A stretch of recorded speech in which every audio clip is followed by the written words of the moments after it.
Hi everyone, welcome. Thank you for joining us. We're very lucky to be here with Jeff Rowe, Chief Executive of Syngenta. I've got many questions for Jeff, but there will be time for some questions from the audience at the end. So if you want to start thinking as we're going along, that would be great. So as someone who covers agriculture, I feel like it's been particularly busy over the last few years. You've spent a long time in the industry, longer than me even. Does this feel like a particularly pivotal moment? Well, thank you for the question. And before I answer your question directly, I would say it actually feels a little bit more like coming home for me. It's been great to be able to be here at ISF. I haven't been at ISF for quite some time. And I've been able to reconnect with some old friends that I haven't seen before, many of which were kind enough to point out that I have a lot more gray hair now than I did the last time that I was at ISF. But yes, there is a lot going on right now in the industry. There's a lot going on in agriculture, a lot going on in the world. But one of the things that I've always admired about our industry, about our company, and about our customers, farmers, is the resilience that people have in this industry. And I think we're seeing the benefits of that resilience right now as the world is a very unpredictable place. I mean, what would you say the biggest challenges are at the moment facing farmers? Well, some of them are very well-known challenges, things like weather. It's too wet, it's too dry, the wind's blowing too much. The markets are up, the markets are down. So, you know, the thing that I think that is probably most pressing for farmers right now is the farmer profitability issues that we're seeing in many parts of the world, which is really the combination of some depressed commodity prices that have been made much worse by some unusual things like what's going on in the Middle East and some of the challenges that many farmers are facing around the world with their input costs, particularly on fertilizer, diesel, and other related products. And I mean, you talk about these challenges in the context of resilience. And, you know, a big part of this, I think, is innovation. This is where Syngenta comes in and builds that resilience. Where do you think innovation is having the biggest impact in agriculture today, and where can that go? Well, I think one of the nice things about the innovation that we're focused on as a company at Syngenta, but probably everyone in this room is focused on, is the innovation that affects all farmers, has an impact, a positive impact on all farmers. Because almost all the innovations that I think about are not designed specifically for the ultra-large farmer in Brazil or the small farmer in India or wherever, but the ability to really have an impact across all of that spectrum. And I think that's exciting. I think it's motivating. I think it's part of the reason why this is a great industry to work for. It's a great industry to work in because we do serve all farmers. At Syngenta, we have a saying that's breakthrough for farmers in every field. And what we mean by that is every field, big or small, we're focused on bringing innovation and breakthrough to those farmers. So tell me, what are some of the things you're most excited about in terms of the innovation that Syngenta's bringing? Well, fortunately, for a company like Syngenta right now, we have an amazing product pipeline. And I don't want to make this a marketing pitch, but I'll do a little bit of that. If you visit the Syngenta booth just right outside here, you'll see that we have a lot of great innovation that we're very excited about. New seed care launch. We've got Xterra, one of our hybrid wheat launch that we just are bringing to the market in Europe, which is, hybrid wheat is something that the industry has been talking about and working on for a long time. And the fact that we're bringing, the first products to the market in a very high-yielding environment is really exciting. We've got 3 new blockbusters on the chemistry side that we're introducing at the same time, and it's been a very long time, maybe never have we had that large of a launch of big blockbuster products. We've got a lot of our colleagues from the biological space here, and the biological area is one that is growing very rapidly in our industry, and we've got some amazing new technology in biologicals. And finally, in both field crop seeds as well as vegetable seeds, it's the innovation cycle that happens much more on an annual basis. And of course, the investments that we make every year and have for a long time in things like plant breeding, genome editing, we're seeing those investments pay off with our new product launches.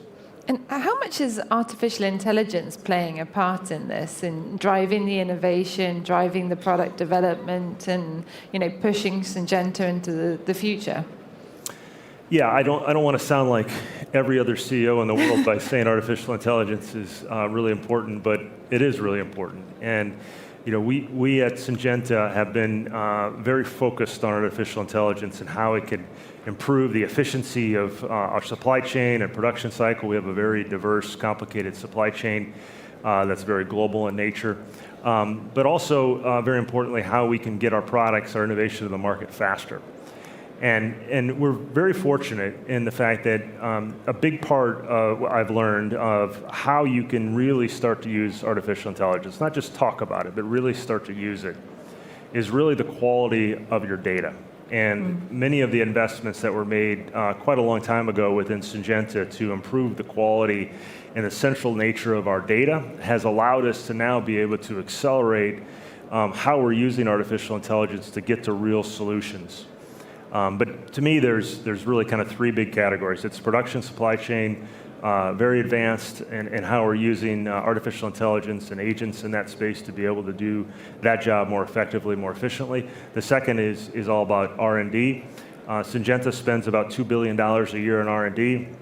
It takes a long time to get new products to market. We think that we can reduce the time to market and the cost by around 30% by using artificial intelligence, machine learning type approaches. Another thing that I think is really noteworthy is this isn't something that is going to happen 10 years from now. Every new product that we launch today has been impacted by artificial intelligence. And I think that's really exciting.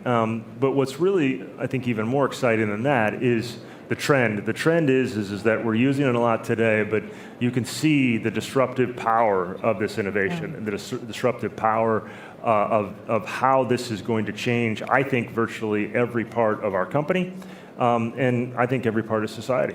I mean, how are farmers using AI or digital tools already? Is it already having an impact on the ground? Sure. I think one of the big misperceptions is that farmers don't adopt new technology. I think most people here attending this conference would recognize that that's false, that farmers do adopt new technology. And technology and artificial intelligence and digital is no different. Now, of course, there's a continuum. There's some farmers in some areas of the world that are adopting it much faster than others.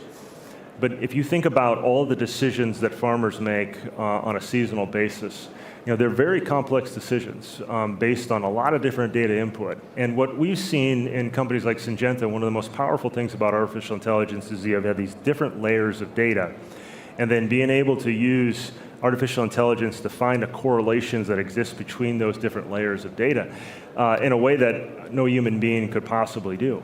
It's not so different for farms. And while we're definitely seeing farmers be rapid adopters of artificial intelligence, I also believe that we're at the early phases of that. Yeah. I think that in the not too distant future, we will see things in agriculture much like you see in personalized medicine, where a particular field, there's going to be a tremendous amount of data that goes into decisions that are made on that field. And the beautiful thing about that, one of the great things about that is that's very scalable. If you have that system set up and you've captured the data, you could replicate that across big areas, but you could also use it to be able to get to the smallest of smallholder farmers by using digital technology, digital transformation. And what that does, I think it actually kind of levels the playing field a little bit, because if you think about the fact that it used to be there was a huge advantage if you had a better agronomist. Yeah. If my agronomist was better than your agronomist, I'm probably going to be a better farmer than you. But if you use things like artificial intelligence to be able to give really good, cutting-edge agronomic advice, it actually levels the playing field for smallholder farmers who wouldn't have access to human agronomists. Now, we're not all the way there, but I see that as very achievable. And I mean, one of the things that excites me about some of these innovations and the use of AI is how they play out with the drive towards greater sustainability in agriculture. How do you see that conversation evolving, and what role does Syngenta play in providing the tools that enable agriculture to become more sustainable? Yeah, I mean, one of the taglines we use in Syngenta is higher yield, lower impact. Mm-hmm. And one of the things that is, of course, I think very obvious is that one of the best ways to reduce the impact of agriculture is to increase yield, increase productivity. So you're not bringing new land into production. You're producing more on the land that's already in production. And so we're very much focused on that. I think the other thing that even in my career and in my lifetime I've seen is that it's basically kind of three phases. There was very little conversation about sustainability early in my career. And then there was a lot of talk about sustainability, but the business operated here and sustainability was someplace over here. And what we're seeing now is that actually sustainability is incorporated into the business. And I think that's obviously the most powerful segment, because now we're thinking about how is it that we bring solutions to farmers that not only allow them to be successful and profitable, be able to produce more, but also improve the sustainability of their operation. And by the way, it also applies for companies like Syngenta. Part of our objective is to reduce our environmental footprint. And so we're trying to hold ourselves accountable for that as well as we think about how we reduce our own footprint. And in terms of producing more with lower impact, what does that mean in terms of the type of products you're looking to offer, the type of products farmers are looking to use, both on the seed and the crop protection side? Yeah, I mean, one of the things that I think is most exciting about where the industry is at right now is that we have so many different tools, so many different scientific disciplines that we could bring to the problem that you're asking me about. I mean, if you think about it, we've got genetics, we've got genome editing, we've got chemistry, we've got biology, we've got digital, we've got all kinds of different science now that we bring to that problem and in a much more sophisticated way. And of course, we need to do that because this problem's getting more difficult with weather extremes happening. Farmers have to not only innovate and produce more, they have to be more resilient. And I think one of the things that is a real driver for a company like Syngenta, and something I certainly spend a lot of time thinking about myself, is how is it that our innovation and our service that we provide to farmers allows them to be more resilient, allows them to avoid the big dips in yield. Yeah. Because if you're a smallholder farmer, or even if you're a larger farmer that's in a difficult financial situation, one really disappointing yield season could be the difference between being in business next year or not. And so it's a big responsibility for us. We think about not just improving yield, but improving the reliability of that yield. And I talked a little bit earlier about our hybrid wheat program. Part of the reason I'm excited about hybrid wheat is because it holds the potential, of course, to improve yield. Yield more, improve yield, reduce impact. But it also allows for more things like disease resistance, disease tolerance, bringing in new traits that allow for more stability of that yield as well. So you don't have the big swings, you reduce the delta. That helps farmers, it helps food security. Well, yeah, and as we've seen so far this year, there are big warnings about an impending food crisis, potentially, because of the high fertilizer and fuel prices that you already mentioned. So, I mean, to what extent does Syngenta play a role in helping to keep yields, keep food production going? Well, it's kind of all the above. It's all those tools that I talked about. I mean, it starts with the great scientists that we have in the organization. I humbly believe that we have some of the best scientists in the world. They get up every day and think about how do they produce the next great product. But it extends beyond that. It's our production team that has to think about okay, how do we have the durability in our supply chain so that if there's a war or a conflict somewhere, we don't lose all of our supply? You have to have really the ability to adapt to a very unpredictable world, because it's one thing to invent something, it's another thing to produce it, it's a third thing to actually get it to the customer. Yeah. And having that ability to be really sophisticated in that area really matters. And then kind of the last step is just our relationship with the customer, whether it's a distribution partner or whether it's the final farmer customer. The ability to represent what the product is good at, what it's not good at, how do you use it on the farm. That last step is really important. And frankly, for somebody who's been in the industry a long time, that's a trust that it takes a long time to develop, and it doesn't take very long to lose. And so having that, really that ability to honestly represent the products, so to make sure that the customers are successful, is something we take very seriously. I mean, what are you hearing from farmers around the world at the moment? What are the pressure points, and how are they adapting to this very uncertain world in terms of economics and geopolitics? Yeah, in some ways, many farmers are dealing with kind of the perfect storm of challenges. As I mentioned earlier, farmer profitability is compressed in many parts of the world. You have uncertainty in terms of trade, so markets demand can be a little bit uncertain. There's some parts of the world that are dealing with extremely high interest rates. Farmers, again, in many parts of the world, they're dealing with labor shortages. Don't have enough access to talented labor to be able to work on the farm.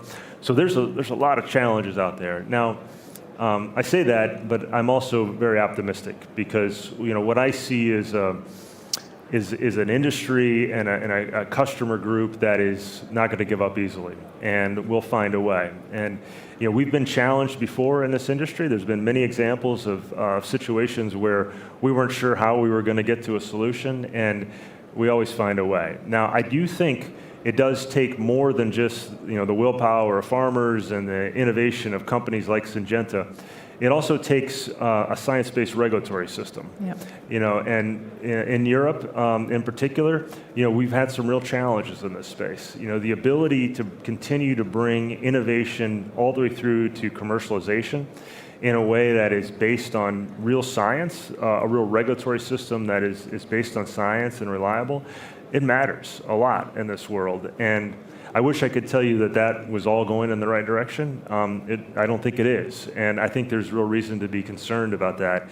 And so you asked me earlier about what's on farmers' minds. One of the things that I hear a lot from farmers is we keep having innovation taken away from us, particularly in places like Europe. For a long period of time in agriculture, farmers were always brought new innovation that they could choose from. It's been a fairly recent trend that innovation is being pulled away. And that's a real challenge when you add it on top of everything else, the markets, the cost, all the other things we discussed.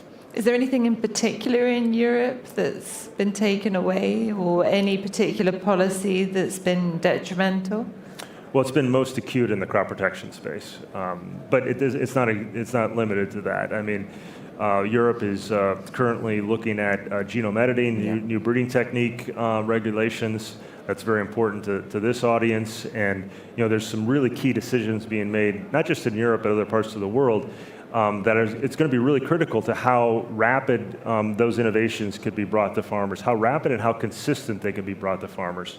My appeal is the same one I've had for a long time, which is the regulatory system should not be politicized. It should be based on science, and it should be reliable. And if we can have that type of framework or something close to that type of framework, companies like Syngenta are going to continue to invest aggressively. I mean, we've got a vote coming up on NGTs in Europe, I think in a week or so. Are you hopeful that that's going to pass, that's going to get through? Yeah, I hope I don't offend anybody. I kind of suspended a lot of hope relative to regulatory processes in Europe a while ago, but I do think in this particular situation that there could be some progress made there. I think it's very important to Europe and other parts of the world that again, we continue to embrace this type of innovation. What's happening in the new breeding technique area, in the genome editing area, is very exciting.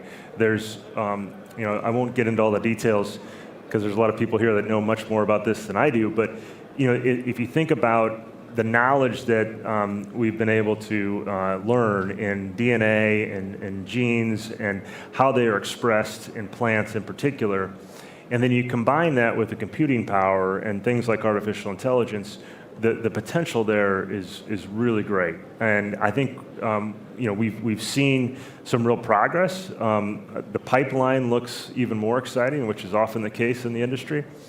But it's the kind of thing that there's not a guarantee of success. There has to be an environment where companies can continue to feel confident and comfortable in investing. And if we have that, I think we'll be really excited about the results. So what's your sort of call to the European Commission on all this? Trust the science. Okay. Trust the science.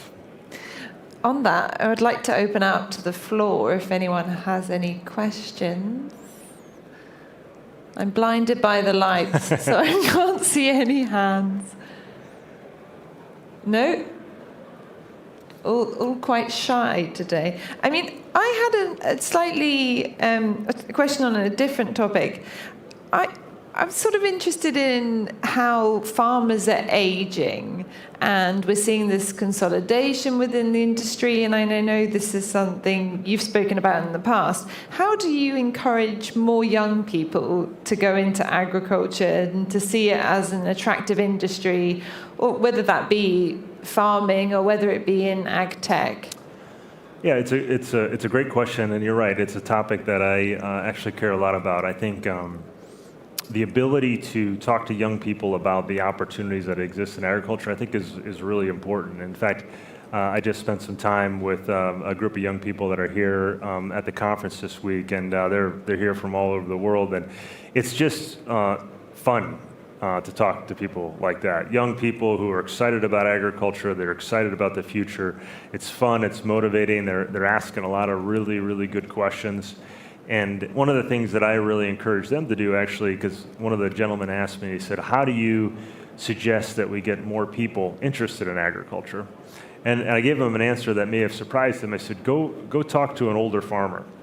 Go talk to somebody who has been doing this their whole life, and they feel so passionate about what they're doing, they're so committed to what they're doing, that they would tell you, this is the best occupation in the world. Because these are people that have seen a lot and have experienced a lot, and I really do believe that the agriculture industry, companies that are represented here at this conference, creates a huge opportunity for people to be involved with agriculture, maybe not directly farming, and there's a lot of great opportunities for people to do all kinds of different things from different disciplines. Early in my career, almost everyone either came from a farm or studied agriculture in college. And now, companies like Syngenta, we hire people from all sorts of different disciplines. You don't have to be directly connected to the farm. So it opens the funnel up significantly. But I think the point of your question was more the demographics in agriculture as farmers. And the reality is that the demographics in agriculture, for the most part, not all parts of the world, for the most part, is aging. And it is important that we bring new people into agriculture to embrace innovation, to embrace technology. And one of the things I've seen as I've traveled around and visited different farms is the technology, particularly the digital side of the industry, is actually attracting a younger generation. It's different than having to do as much manual labor. And there are different challenges that I think are attractive. And so I have a lot of hope, but it does take good communication, and I think it also takes an openness. Because there's a lot of people that don't have exposure to a farm. Their exposure might be going for a walk on the weekend and walking by a farm. They don't really know what it is. And I think that's important. People need to see it, feel it, touch it to know what it really is. And I think it's a great occupation. Yeah, no, I mean, it certainly sounds very exciting when you put it like that. I mean, in terms of the developments in technology and innovation that we're seeing, Is there any other period in your career or before it that you think this is comparable to in terms of agriculture's transition or, sudden change? Yeah, I think in my career, basically I would describe it as long periods of kind of consistent improvement, and then there would be blips of big change followed by long periods of consistent improvement, another big change. And for me, the most similar big change that I've seen is biotechnology. When biotechnology came into to agriculture, I was working for a seed company at the time, and the view was interesting, but probably not going to be that impactful. Of course, that calculation turned out to be completely wrong. The innovation, the technology is massively disruptive. I see something very similar with artificial intelligence. Different in how it's going to be applied. I think it's going to be much broader, but I see the same type of disruptive potential. And I think it's not just in product development like we saw in biotechnology. I think it's in every aspect of how you do your job. One of the things that I've really been challenging the executive team at Syngenta to do is really start to use AI in their daily job. Not something fancy like how do you reduce R&D costs by 30%, but how do you do your job as an executive? And I'm doing that myself. And I think it's a fantastic way to learn about the art of the possible. Mm-hmm. And as leaders, I think having some grounding on what's possible is really important to inform yourself to be able to make better decisions. And I think this technology, this innovation has amazing potential. One of the things you mentioned earlier was about the potential to level the playing field, because we've seen for the last however many decades a real technology gap between richer parts of the world, in terms of agriculture this is, and poorer parts of the world, which is correlated with a yield gap. Do you think that these advances in tech and AI could help parts of the world that have, that agriculture is behind in terms of yield, in terms of productivity? Could it help them catch up? Yeah, catch up might be, I was going with you until you got to the catch up part. Catching up will be, I think, a little hard because... start to catch up. Yeah, they could definitely start to improve their baseline. But the reality is that the most innovative, kind of tech savvy will adopt the new technology, plus have already adopted other technology. So I don't necessarily see a big closing of that yield gap, but I think maybe more importantly, I see a big increase in the baseline from the people that are maybe operating at the lowest margin right now in terms of productivity. The people that are most vulnerable. I think I could very easily see an improvement in that baseline. Yeah, because if you look at yields, for example, in many African countries, while the rest of the world, the yield's gone like this, they've sort of plateaued or stayed very similar. So you think there could be a bit of a boost? I do, and I think there's another important aspect of that question, because I absolutely think there could be a yield boost, which is obviously very positive for those farmers. I think what we've also seen is that some of those farming systems are some of the most destructive to the environment. And not only improving the yield, but improving the way that farming occurs could have a very positive impact on the environment. Some of the most degraded soils in the world are in some of these areas. And that's in some ways because they've been farmed in the wrong way for a long time. And so what good looks like for me is that the technology allows for those farmers to have a better livelihood, improve their yield, improve their family situation, but also improve the environment. So you see efficiency gains as both a means to greater profitability and also greater sustainability. Yeah, I think so. It's much easier to say sitting up here on a stage than it is to do. But I see the potential to do that. I think the technology and innovation creates the window of opportunity to do that. And I'm very optimistic. It looks like there's some brightness around the corner, not all doom and gloom then. If there are no questions... Oh, there is a question. Do we have time? Well, just all quickly. Right. Yes, yeah. I saw a hand, but I can't see. Oh, yeah, there we go. There's If the you could body. just introduce yourself, Yes. that would be great. Hello, Jeff Rowe. I'm Régis Fournier-Limagrin. We met once or twice. I had a question about a technology that you didn't mention and that we could mention here in Portugal, is the GMOs, still developing worldwide, still increasing. So you didn't talk at all about that. Is it because it is has been, or No. are there still some No. project in there? No, well, I use the term biotechnology to describe GMOs, so it's just a terminology difference. No, certainly, as I'm sure you're aware, GMOs, biotechnology has, created a lot of value in the world. We continue as a company to invest heavily in this space. Strong believer in the safety of the technology, strong believer in the application of the technology. And I think what I see happening is that you're having more of a systems approach now, where you've got enhanced genetics, enhanced GMOs or biotechnology, enhanced chemistry, biological systems, and the ability to bring those together in a way that is much more specialized and effective. To me, that's the future. But again, it comes back to, in large part, about the ability to have the computing power to be able to solve what is a highly complex formula. But that's what I think the future looks like. And I didn't mean to downplay the importance of GMOs. I'm a big believer. I've seen it firsthand, and I also know, that the innovation in that space is continuing to evolve and continuing to improve. Thank you. Is there...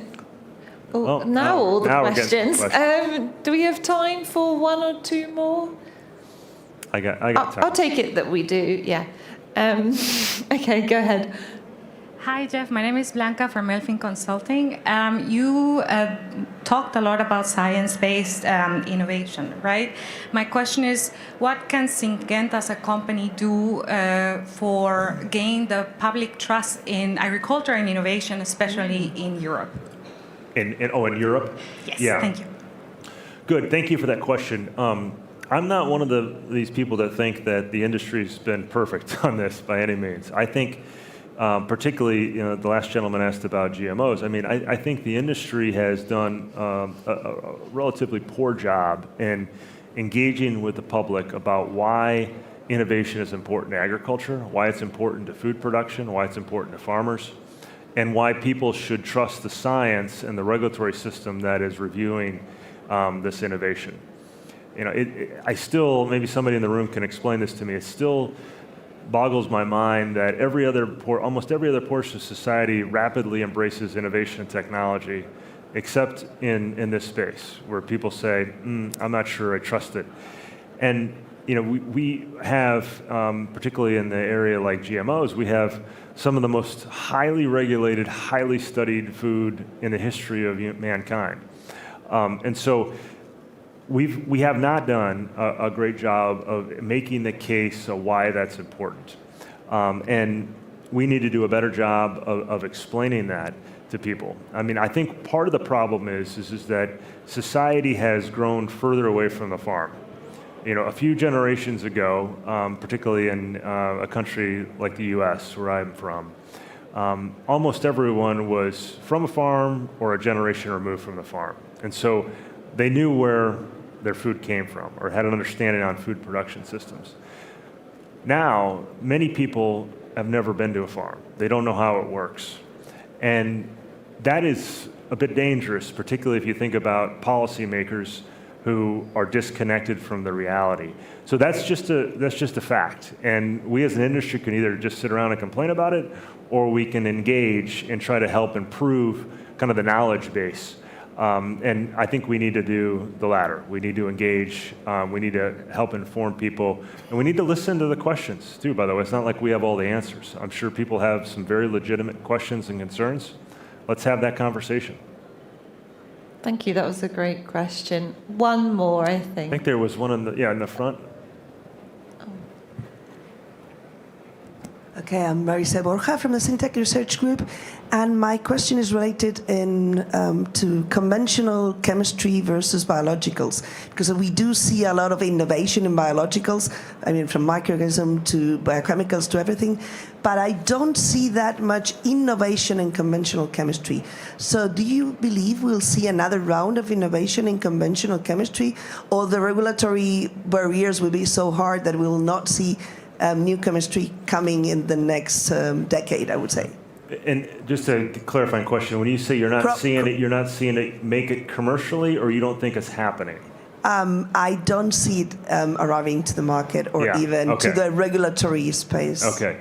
Yeah, because there's a big distinction between not having the innovation and not being able to get it commercialized. And what I would tell you is that I'm extremely optimistic about the innovation that I see happening in traditional synthetic chemistry. We have, as I said, one of the best pipelines we've had in a very long time in Syngenta. Now, the other part of your question is about biologicals. And what I also see is that there's a tremendous amount of innovation happening in biologicals. I mean, we have a great deal of excitement about this. What I don't like, don't appreciate, don't embrace is this notion that one is good and one is bad.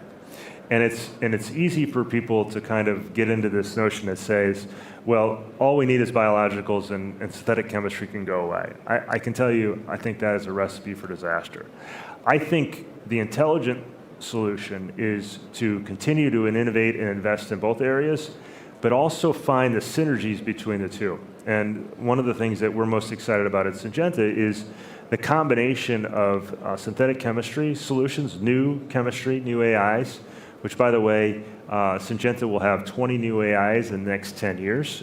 We've got a great pipeline coming, as I said, but the combination of synthetic chemistry and biological solutions, we're seeing some really exciting innovation in that space, really exciting results in that space.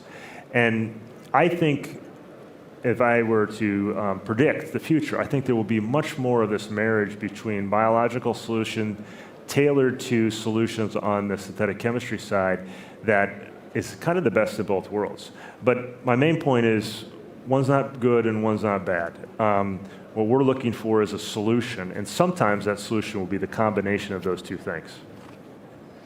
Thank you. I think we probably ought to draw it to a close there. Right. Oh, wow. So many questions right at the end. Okay. Are we going for one more? I trust someone will tell me when we need to stop. Hi, I'm Virginia Hernandez from Fruit Today.